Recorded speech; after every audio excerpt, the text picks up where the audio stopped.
మనము కేవలం comparative డిగ్రీతోనే compare చేస్తామా? పాజిటివ్ డిగ్రీతో కంపేర్ చేయలేమా? చేయొచ్చు.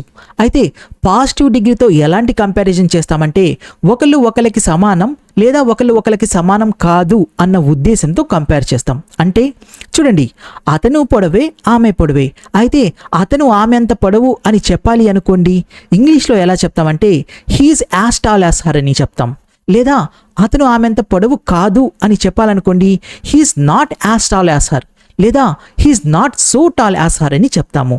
అయితే ఇక్కడ హర్ అని ఆబ్జెక్టివ్ కేస్ యూజ్ చేయాలా లేదా సబ్జెక్టివ్ కేస్ యూజ్ చేయొచ్చా? సబ్జెక్టివ్ కేస్ అయినా యూజ్ చేయొచ్చు.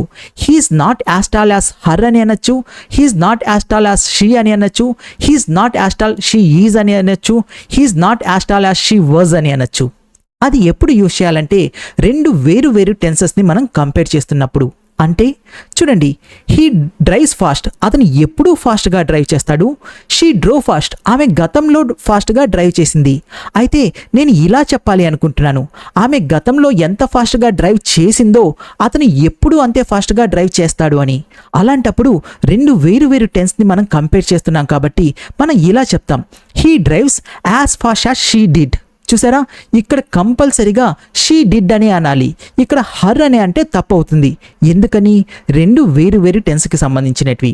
అంతేకాదు, he was as strong as she is అంటే అతను గతంలో ఎంత స్ట్రాంగ్గా ఉండేవాడు, ఆమె ఇప్పుడు ఎంత స్ట్రాంగ్గా ఉందో అతను గతంలో అంతే స్ట్రాంగ్గా ఉండేవాడు అని. అంటే ఆమె ఇప్పుడు ఉన్న స్థితిని అతను గతంలో ఉన్న స్థితిని నేను కంపేర్ చేస్తున్నాను.